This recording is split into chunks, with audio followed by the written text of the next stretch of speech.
Hello बच्चों, चलिए प्रश्न को समझते हैं। दिया गया प्रश्न कुछ इस प्रकार है, जिसमें हमें कहा जा रहा है त्रिभुज ए बी सी में यदि 1/a+b+1/b+c बराबर है 3/a+b+c, तो कोण b का जो मान होगा वो क्या होगा। यहाँ पर हमें चार विकल्प दिए हुए हैं। पहला विकल्प है 30 डिग्री, दूसरा विकल्प है 45, तीसरा विकल्प है 60 और चौथा विकल्प है 90 डिग्री। तो चलिए इस प्रश्न को हल करते हैं। सबसे पहले हम प्रश्न के अंदर मुख्य अवधारणा को लिखते हैं। तो मुख्य अवधारणा, अब देखिए यहां पर जो मुख्य अवधारणा है उसके अंदर मैं आपको कोस बी का सूत्र लिखवाने वाला हूं। कोस बी, जिसकी सहायता से हम इस प्रश्न को हल करने वाले हैं। तो कोस बी बराबर होता है किसके, ए स्क्वायर प्लस सी स्क्वायर माइनस बी का स्क्वायर बटा 2ac।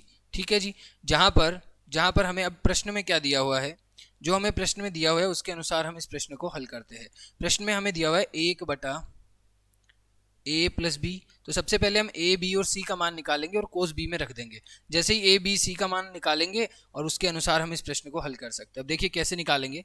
तो 1/a+b या फिर 1/b+c बराबर होगा किसके, 3/a+b+c के। अब जब हम लघुत्तम लेंगे तो हमें यहाँ पे क्या मिलेगा, a+b गुणा b+c। ठीक है, और यहाँ पे ऊपर क्या आ जाएगा, ऊपर आपका आ जाएगा a+b+c+b। ठीक है, जो कि बराबर होगा किसके, 3/a+b+c के। क्रॉस यानी वज्र गुणा कर देंगे। ठीक है, वज्र गुणा करेंगे तो आप देख पा रहे हैं कि ए बी सी बी और उसको गुणा करेंगे a+b+c से, है ना। यानी ए बी यानी 2b, या ऐसा कह सकते हैं a+b और c+b, इसको गुणा करेंगे आप a+b+c से। तो आप क्या पाएंगे यहाँ पे, आप यहाँ पे पाएंगे a+b+c का जो स्क्वायर हो जाएगा, प्लस यहाँ पे क्या आ जाएगा ab+b² + bc, जो कि बराबर होगा किसके, 3 गुणा a+b, ठीक है, गुणा b+c के।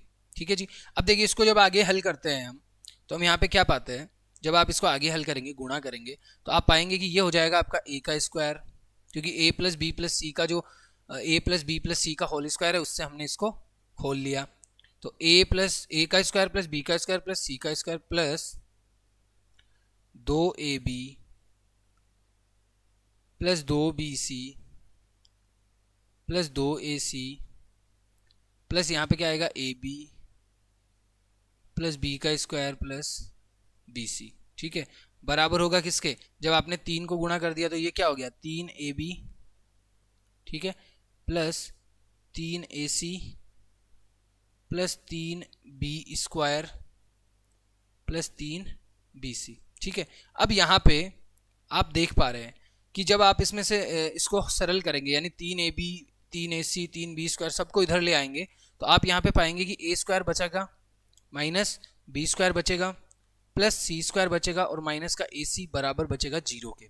ठीक है, अब क्या आप इसको इस प्रकार लिख सकते हैं कि a² plus c² minus b² बराबर ac, क्योंकि जो ac था उसको उधर भेज दिया। अब दोनों तरफ हम क्या करेंगे, 2ac से भाग दे देंगे। तो दोनों तरफ यदि यहाँ पे भी 2ac से भाग दे दें और यहाँ पे भी 2ac से भाग दे दें तो हमें क्या मिलेगा, ये जो है ये रूप तो हमारा कोस b का बन गया। ठीक है, जो कि हम बना लेंगे, इससे हमें जो कोण b है उसका मान मिल जाएगा। ठीक है, ये रूप तो हमारा किसका बन गया, कोस b का। तो इसकी जगह पे तो कोस b रख देंगे। तो इसको यदि आप इस प्रकार लिखें, इसको यदि आप इस प्रकार लिख दें, यहाँ से हटा करके इसको, इसकी जगह पे कोस b आ जाए। ठीक है, इसकी जगह पे क्या आ जाए, कोस b आ जाए, बराबर ये ac से ac कट गया यानी 1/2।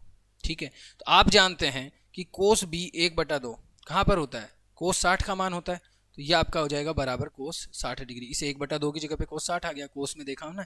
तो b से b, तो b का मान कितना आ जाएगा, 60 डिग्री, है ना। और यही हमें पूछा गया था कि कोण b का जो मान होगा वो कितना होगा, तो हम कह सकते हैं कि 60 डिग्री होगा। तो जो विकल्प सी है वो आपका सही जवाब होगा। आशा करते हैं यह प्रश्न आपको समझ में आ गया है। धन्यवाद।